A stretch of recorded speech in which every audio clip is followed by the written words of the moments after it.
hoje, felizmente, o financiamento é farto e bem acessível, seja para aqueles que compram, seja para aqueles que precisam do financiamento para produzir. Então,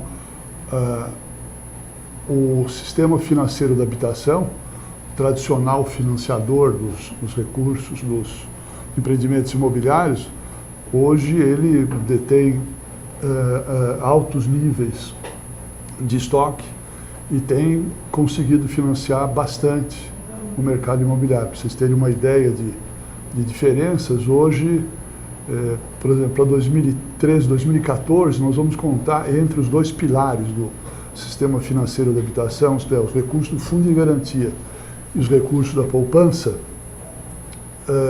com cerca de 140 bilhões à disposição aí para as obras e para os compradores.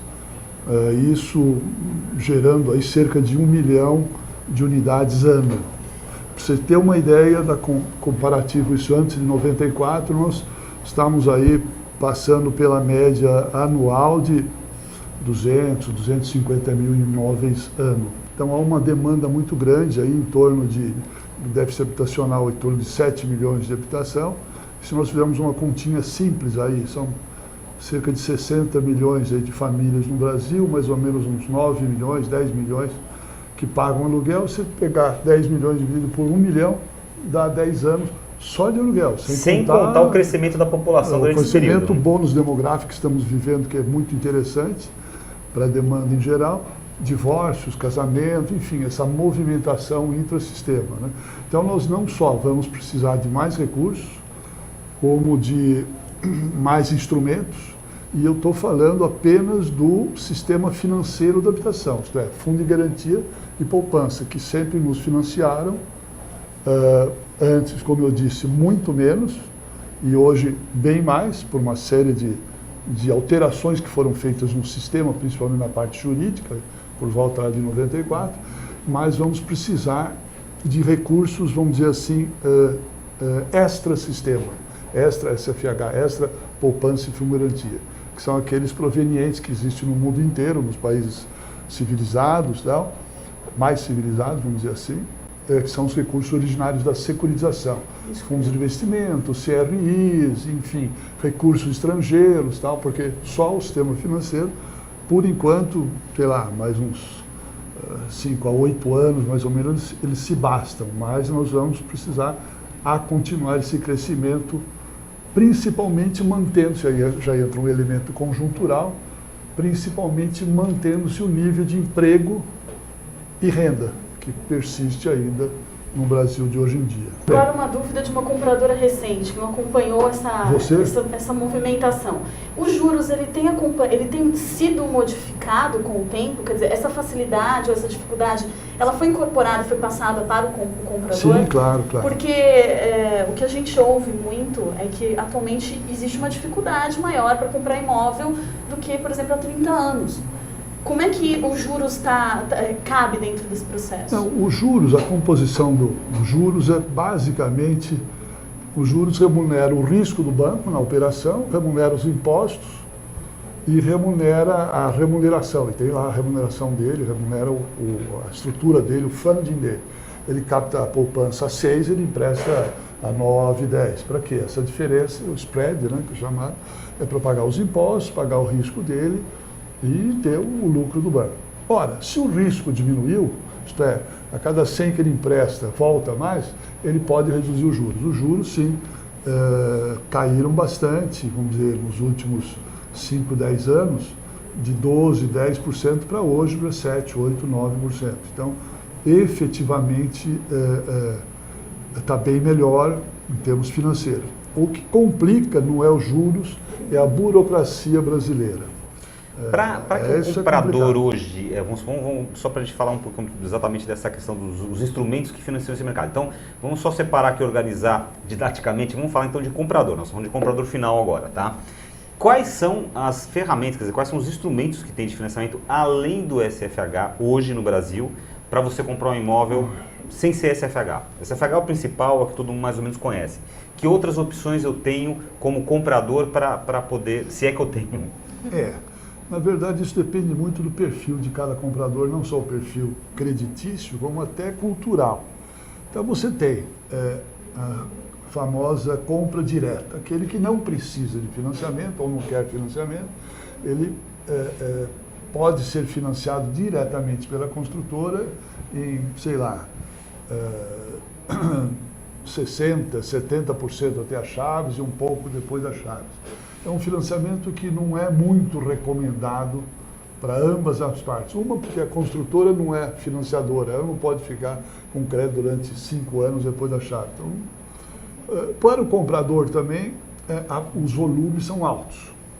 Então, hoje em dia, ele vai pagar prestações altas para o poder aquisitivo e para aquele que tem a cultura, que não quer financiamento e tal, para pagar dessa forma. Tem outro perfil que não tem tanta necessidade do imóvel, por exemplo, é o consórcio imobiliário, que existe, que cresceu bem. Hoje o consórcio, inclusive, conta com financiamento, inclusive com possibilidade de você sacar o fundo de garantia. Mas depende muitas vezes de lance ou de sorteio para o E esses consórcios funcionam bem no Brasil? Tem tido algum problema? Porque o consórcio teve uma época no Brasil que era de carro, de moto, estourou um monte de administradora. Não tem tido problemas com o consórcio de imóveis? Teve. Não só os consórcios, como o primo do consórcio, vamos dizer assim, que são as cooperativas habitacionais. As cooperativas, quando eram geralmente para padrão econômico, vamos dizer assim, de imóveis, elas sempre funcionaram bem no Brasil, principalmente em épocas mais estáveis, em que não haviam grandes oscilações. Que uma cooperativa ou um consórcio, o princípio mesmo, é um juntamento de uma porção de pessoas que cada um com as suas prestações vão construindo e depois vão se financiando, né? Mas é um autofinanciamento, né? Então quer dizer, houve problemas de gestão, e a cooperativa. Problemas de gestão, mas que eu debito isso a uns poucos mal e criminosos gestores, vamos dizer assim. É uma exceção à regra. Né? Como tem também alguns bancos, empresas, pessoas e compradores que também, de vez em quando, pisam na bola. Mas quando não chegou a ser um movimento, vamos dizer assim, sistêmico. Então, quer dizer, então a gente tem SFH praticamente, consórcio imobiliário, cooperativa, mais algum? Não, isso do ponto de vista do comprador. Do comprador. Do comprador. E o comprador, dentro do financiamento, hoje ele tem uma gama muito grande de alternativas dentro do financiamento ao comprador. Se ele tem possibilidade de fundo de garantia, ele pode fazer uma poupança, ele tem o Minha Casa Minha Vida, dependendo do valor, que ele tem um subsídio que o governo dá a ele, dependendo do valor do imóvel e da renda, aliás, da renda dele principalmente. Enfim, ele tem, vamos dizer, uma série de detalhamentos e de benesses em função do SFH, seja recurso da poupança ou do fundo de garantia. Outro instrumento, não tanto para o comprador, mas para o empreendedor, aí são o instrumento da securitização, que é, ao invés de ele tomar por empréstimo um dinheiro no banco e constrói, depois ele paga no final da obra, ele, empreendedor, ele monta uma operação estruturada, isto é, junta uma série de investidores, capta recursos junto ao público, com uma instituição financeira, esses financiadores financiam, é o caso do Fundo de Investimentos Imobiliários. Ou então não, ou então ele financia de alguma forma o empreendimento, gera uma série de recebíveis, de créditos, né? Vende direto, por exemplo, aí ele pode vender direto em 10 anos, 12 anos, só que ele vende direto e os créditos ele securitiza, repassa, ou como se diz popularmente, ele desconta. Seria uma operação de securitização. Ele emite um CRI, enfim, tem toda uma sofisticação nessa operação. Mas é uma alternativa.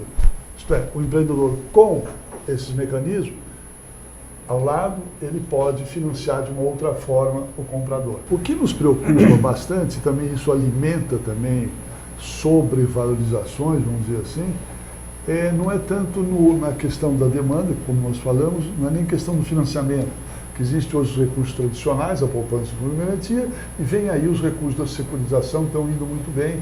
Eu acho que nós não vamos ter problema de recursos nos próximos 8, 10 anos. Muito bem. O que me preocupa bastante é a geração de projetos.